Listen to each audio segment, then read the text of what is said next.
All right, guys, so we have another little project for us today, and if you can kind of spot it already, it is that right there. Customer brought over this Takuchi excavator. I don't know if there's an issue with these things seizing, or they have difficulties with getting those pins out, but that's our challenge for today. The customer mentioned that he was trying to get that off, and he tried heating this up, which is good, but couldn't get that out. So what we're going to be doing is going to use the Exothermic slice torch, or they got different names from, but that's the one that I got. Exothermic slice torch by Arc Air. Really handy tool, works really well. And what it'll end up doing is we'll end up piercing the center of this pin all the way through that way, and hollowing it out, and hopefully trying to create a slit all the way down here so that we can let this compress when it cools off and comes right out. So I've got this piece of metal here because it's going to be pouring out liquid magma. And it's going to be pretty hot. Hopefully it'll be bouncing off of here, deflecting off of there. I've got a fire blanket I'm going to be putting in here to keep all the rest of the sparks out. But hopefully it'll be a nice little simple job. I hate to say that because it never is simple when you say it. So let's see how it goes. Yeah, let's see how it goes. All right, let's get started.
Had a shield that went with this, but the shield broke and ordered a replacement.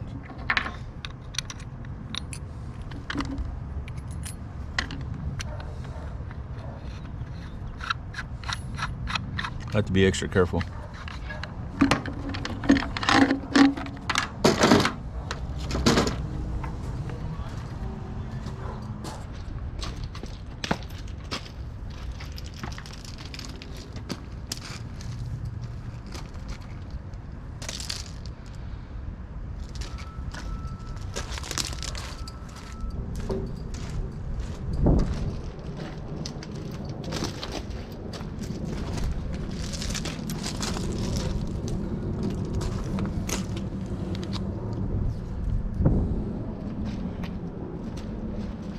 This only takes an ignition source, meaning like a battery power source.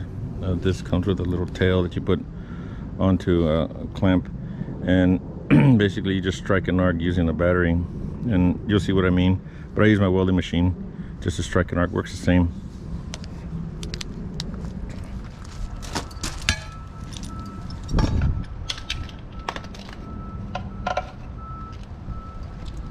Of course. These are the rods I like to use in 25 pieces. That one, that model. This package got wet last night. We got some big rain early this morning, so that'll keep the area from getting burnt, but I'll show you how it goes in a second. This uses compressed oxygen, and so just put your quick connects on there. This has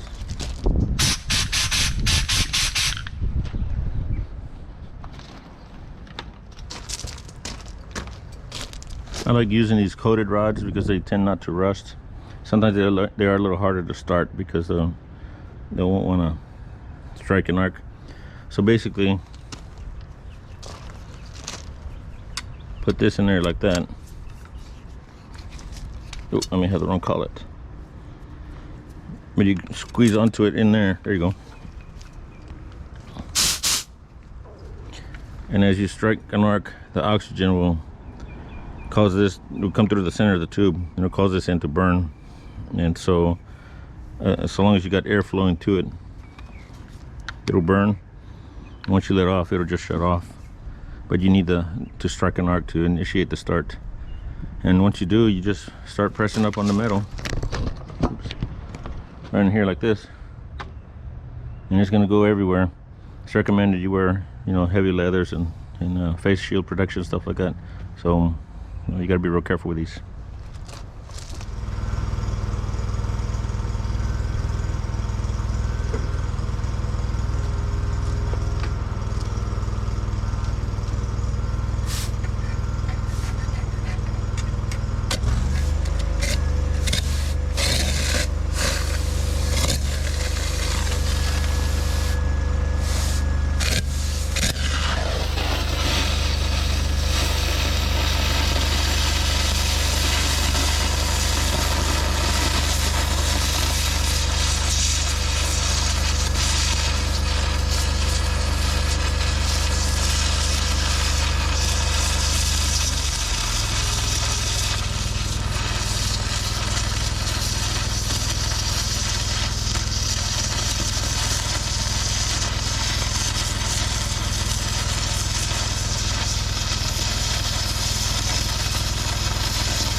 What's interesting is that even with such a process as violent as this, you can still be cautious and careful. I don't know if you can hear it creaking. It's busting loose from wherever it's stuck, so that's good. We're gonna try and go from the other side now.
Okay, so I left this video running so that you can see how fast this process is, and I think I got a pretty good section of it heated up and broken free.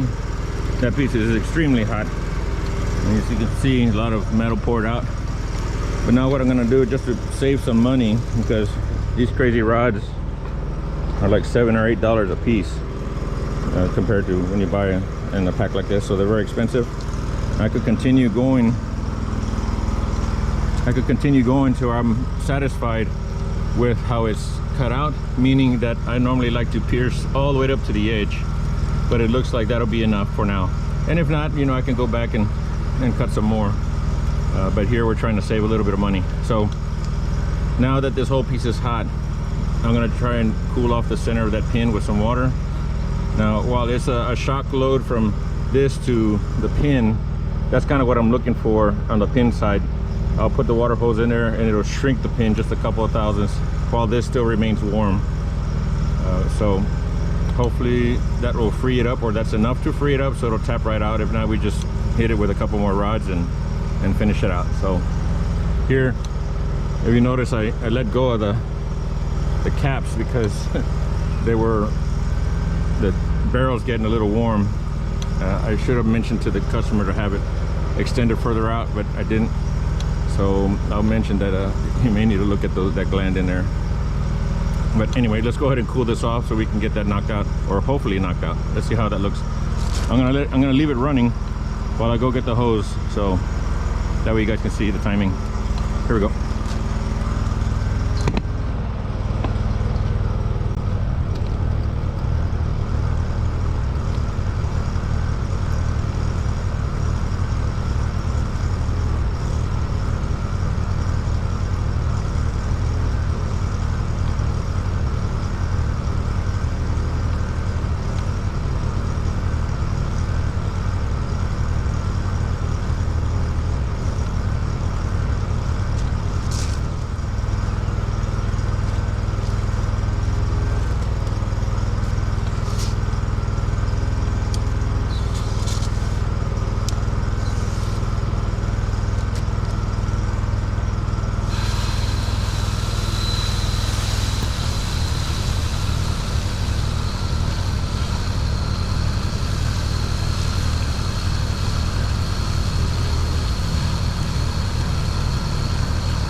Man, that is so frustrating. Stinking pin comes flying out and the camera shuts off because it's just stupid hot right now. Man, well, that stinks. Golly. Well, I don't know what to say. All I know is it's out. Jeez, that was terrible. Hope this thing, let me see, it's just hot. There's stupid camera. I did nick this area here. Man, I'm out of breath. Golly, that was a lot of swinging. But let me get this out. Let me pause there for a second and see if I scored the inside a little bit. I can't believe I missed all that swinging and then I missed the final shot. Yeah, dog it. Okay, hang on.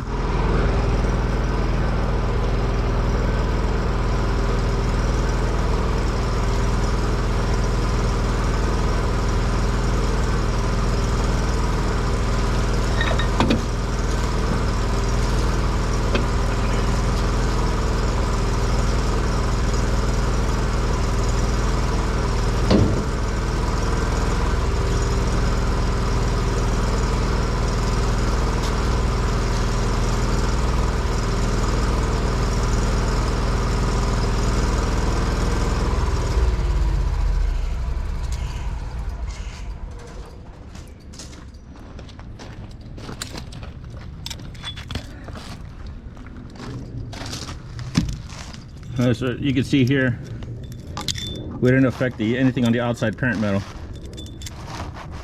So the bore isn't scratched other than, man, I'm still out of breath. Other than that spot that was messed up. Oh, sorry, the other side. Now I got a plane flying over. Okay, again, battery died, not battery, phone, camera shut off. Ugh. Okay. So here's where I did nick it. When I was pressing up on it, it slipped down and pierced that edge there. But the bore looks really clean. So that turned out really nice. And man, I'm really sorry this dumb camera turned off. I was really trying to let you guys see where that pin went flying out. It was super cool. But either way, if you have any questions about exothermic stuff, leave me a comment. This is pretty neat process. Very dangerous because, you know, sparks fly everywhere, and as you can tell, molten metal poured out there. But it's out. Now I can call the customer, he can come pick it up. He'll clean it up and put it all back together. I mentioned about the cylinder getting a little warm, and that's pretty much it.